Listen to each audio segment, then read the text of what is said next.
Good afternoon student. कक्षा 7 विषय हिंदी और जिस किताब से पढ़ रहे हैं उसका नाम है बाल महाभारत कथा। बाल महाभारत कथा में हम लोग आज अध्याय 15 शकुनी का प्रवेश नामक पाठ का अध्ययन करेंगे।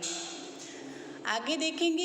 एक दिन युधिष्ठिर ने अपने भाइयों से कहा, भाइयों, युद्ध की संभावना ही मिटा देने के उद्देश्य से मैं यह शपथ लेता हूँ कि आज से 13 वर्ष तक मैं अपने भाइयों या किसी और बंधु को बुरा भला नहीं कहूँगा।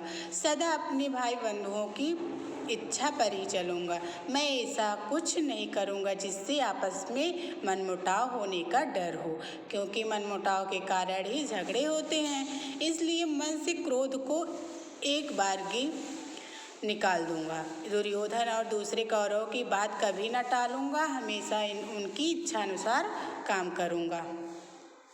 युधिष्ठिर की बातें उनके भाइयों को भी ठीक लगी। वे भी इसी निश्चय पर पहुंचे कि झगड़े फसाद का हमें कारण नहीं बनना चाहिए। उधर युधिष्ठिर चिंतित हो रहे थे कि कहीं कोई लड़ाई झगड़ा न हो जाए, और इधर राजसूय यज्ञ का ठाट बाट तथा पांडवों की यश समृद्धि का स्मरण ही दुर्योधन के मन को खाए जा रहा था। वह ईर्ष्या की जलन से बेचैन हो रहा था। दुर्योधन ने यह भी देखा कि कितने ही देशों के राजा पांडवों के परम मित्र बने हैं। इस सब के स्मरण मात्र से उसका दुख और भी असहाय हो उठा। पांडवों के सौभाग्य की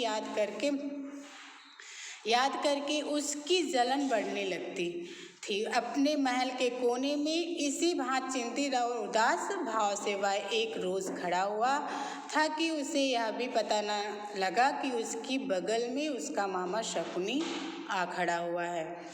बेटा, यूँ चिंतित और उदास क्यों खड़े हो? कौन सा दुख तुमको सता रहा है? शकुनी ने पूछा। दुर्योधन लंबी सांस लेते हुए बोला, मामा, चारों भाइयों समेत युधिष्ठिर ठाट बाट से राज कर रहा है। यह सब इन आंखों से देखने पर भी मैं कैसे शोक न करूं? मेरा तो अब जीना ही व्यर्थ मालूम होता है। शकुनी दुर्योधन को सांत्वना देता हुआ बोला, बेटा दुर्योधन, इस तरह मन छोटा क्यों करते हो? आखिर पांडव तुम्हारे भाई ही तो हैं। उनके सौभाग्य पर तुम्हें जलन नहीं होनी चाहिए। न्यायपूर्वक जो राज्य उनको प्राप्त हुआ है उसी का तो उपभोग वे कर रहे हैं। पांडवों ने किसी का कुछ बिगाड़ा नहीं है। जिस पर उनका अधिकार था वही उन्हें मिला है। अपनी शक्ति से प्रयत्न करके यदि उन्होंने अपना राज्य तथा सत्ता बढ़ा ली है तो तुम जी छोटा क्यों करते हो?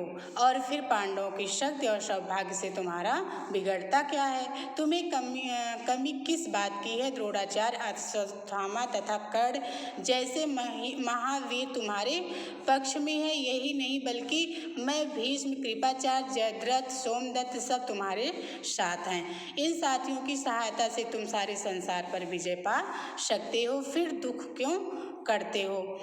यह सुनकर दुर्योधन बोला, जब ऐसी बात है तो मामा जी, हम इंद्रप्रस्थ पर चढ़ाई ही क्यों न कर दें। शकुनी ने कहा, युद्ध की तो बात ही ना करो, वह खतरनाक काम है। तुम पांडवों पर विजय पाना चाहते हो तो युद्ध के बजाय चतुराई से काम लो। मैं तुमको ऐसा उपाय बता सकता हूँ जिससे बगैर लड़ाई के ही युधिष्ठिर पर सहज में विजय पाई जा सके।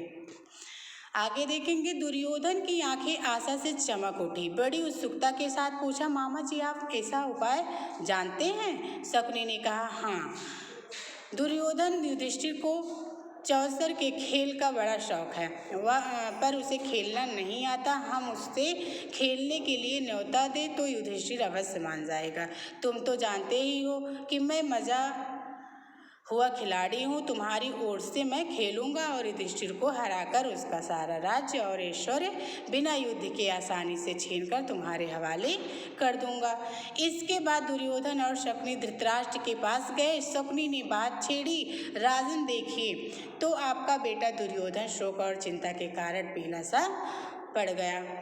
अंधे और बूढ़े धृतराष्ट्र को अपने बेटे पर अपार स्नेह था। शकुनी की बातों से वह सचमुच बड़े चिंतित हो गए अपने बेटे को।